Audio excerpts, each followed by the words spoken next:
چون راهی اساسی است برای تعلیم و تربیت فرزند. اولین معلم انسان، اولین معلم کودک کی است؟ اولین قهرمان فرزند کی است؟ البته که پدر و مادرش. برای هر یک فرزند یا کودک پدر و مادرش بهترین نمونه‌اند، برای او افتخارند، برای او سربلندی‌اند، برای او هر چیزی که پدر و مادرش میکند در نزد او بسیار نیک نمایان میشه. برای اینکه ما در تربیت فرزندانمون کامیاب و موفق باشیم، باید خودمون اصلاح باشیم. باید در تربیت خودمون کامیاب باشیم.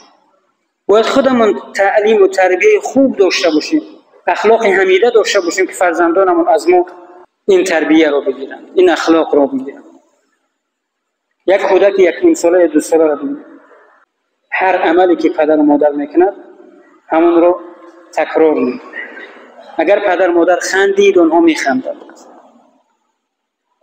نگاه میکنند فرزند چطور صحبت میکنند، چقدر رحم میگردند، همه رو دقت میکنند، برای اینکه ذهنش اون کودک پاک است. هر چیزی رو دید از همون میآموزد. وقتی تو در نزد فرزند نوز کشیدی، سیگار کشیدی، سخن قبیح گفتی، حقارت کردی، پس از فرزند چی امید کرده میشه؟ ما دیدیم یک انسانی رو که حقارت میکرد و فرزندش که همین تخمینا 1-2 ساله بود، نه زبانش کشاده شده بود، شیرین بود زبان کودک. طرف همون میگفت اما که یک حقارت کن. وقتی حقارت میکرد چنان میخندید، سوس میشد، گویا که خیلی کاری خوب کرده است. بعد از مدت چند سالی گذشته بود، یک روز میبینم همون 4-5 ساله است، رویش سیاه، لط خورده، ضربه دیده است. گفتم میگه از کجا شد؟ غلطی دی چی شد؟ پدرش رو میپرسم، میگه که مادرش رو حقارت کرد، برای همین من زدمش. ای برادری عزیز، همین حقارت و بدگویی و همین رو همش خودت آموزون، خودت نشون دادی. باید تو خودت رو ملامت میکردی، برای اینکه نتیجه های همون تربیه تو است در این فرزند دیده میشه. این گناه خودی تو است.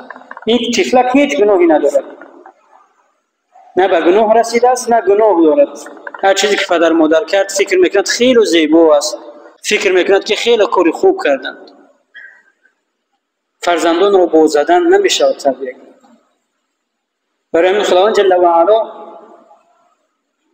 در سوره تحریم اگر خطا نکنم به تمام مؤمنین ندا میکند، ندای قهاریت است. یا ایها الذین آمنوا، ای کسانی که ایمان آوردید، قو انفسکم و اهلیکم نارا، پیش از همه خودتون و خانواده و فرزندانتون را از آتش جهنم برهانید. چطور میشود انسان خودش را برهاند و فرزندانش را؟ چطور وقتی انسان خودش اخلاق حمیده نداشته باشد، اخلاق پسندیده نداشته باشد، چطور میتواند فرزندش را نجات دهد؟ برای همین خداوند جل و علا در این آیت تأکید میکند که خود اصلاح شو. وقتی خود اصلاح شدی، خود اخلاقی نکو داشتی، تو میتوانی فرزند و اهل و خانواده‌ات رو بر راه راست راهنمایی کنی، میتوانی آنها رو نجات دهی.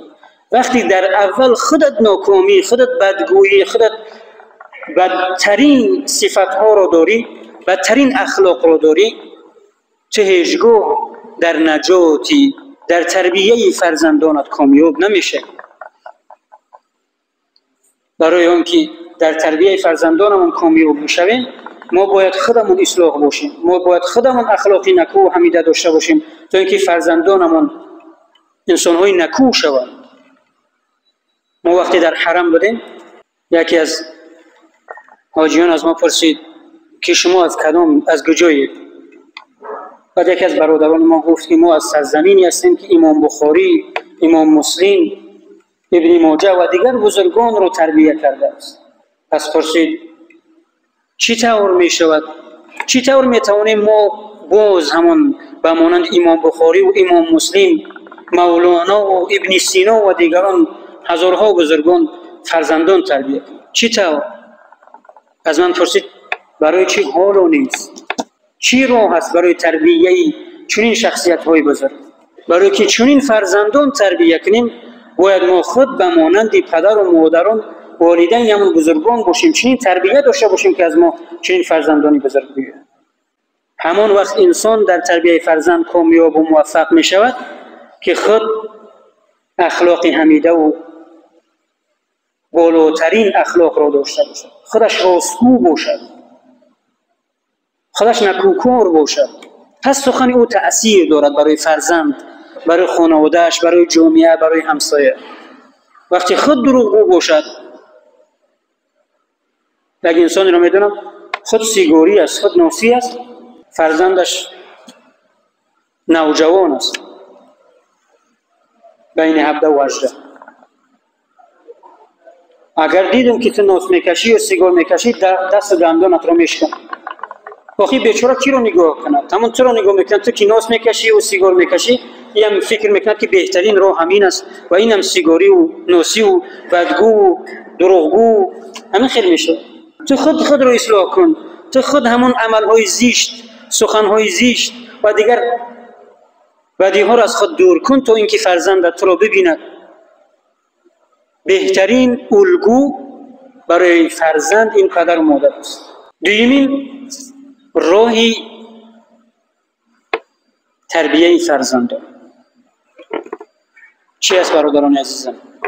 اینکه لقمه حلال بیاریم به خانواده، به فرزندان لقمه حلال بخوریم. در زندگی انسان، در عمر انسان، در اخلاق انسان، رزق حلال، لقمه حلال بسیار تأثیری مؤثری دارد. اگر لقمه پاک نباشد دعا اجابت نمیشه. اگر لقمه ناپاک باشد انسان اخلاق انسان را ناپاک میگردند. در آیات‌های معدد زیادی ما می‌بینیم که خداوند جل و علا میگه یا ایها الذین آمنوا، ای کسانی که ایمان آوردید، کلوا من طیبات ما رزقناکم، از همون چیزهای پاکیزه‌ای که ما به شما روزی دادیم بخورید. پس باید ما از درآمد شبهناک دوری کنیم، از درآمد حرام دوری کنیم تا اینکه در تربیت فرزندانمون کامیاب و موفق شویم. و سومین راه برادران عزیزم این دعای نیک است. دعای نیک کنیم برای فرزندانم. خداوند برکتت بدهد، خداوند عمری درازت بدهد، خداوند عزتمندت گرداند، برای ما نوری چشمت گرداند، خنکی چشممون گرداند. در قرآن ما میخونیم سوره فرقان است. خداوند جل و علا میگه و عباد الرحمن، و بندگان رحمان صفتهای زیادی دارند و یکی از آنها چی است؟ دعا میکنند. والذین یقولون، آنها میگویند ربنا هب لنا من ازواجنا و ذریاتنا قرة اعین، پروردگارا به ما همسر و فرزندانی نصیب بگرد که سبب روشنایی چشممون بگرد. پس دعای نیک کنیم. پیامبر خدا صلی الله علیه و سلم با جمعی اصحاب نشسته بودند. یک مرد آمد با شتر خود، شتر نمی‌نشست، حقارت کرد و دعا کرد هلاکت گرداند خداوند، شتر بشید.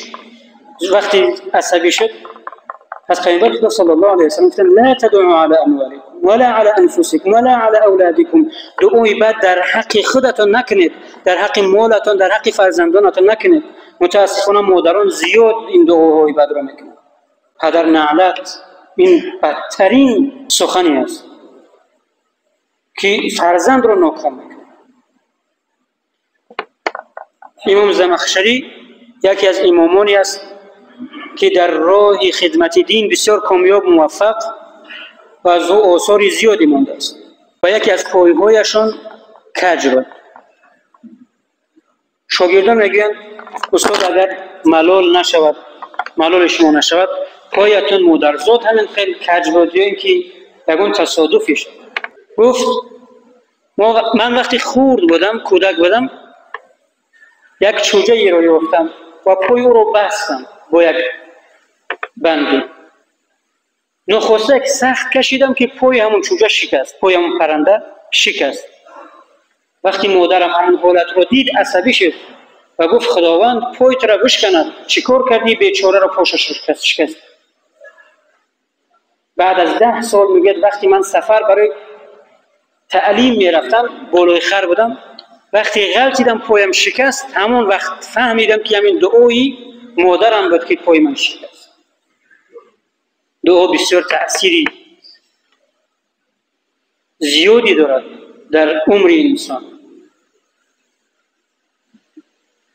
پس چهارمین، انسان پیش از همه در خانواده، در محیط خانواده، پدر و مادر، و دومین محیط در مکتب و دانشگاه تربیه می شود و سومین در جامعه.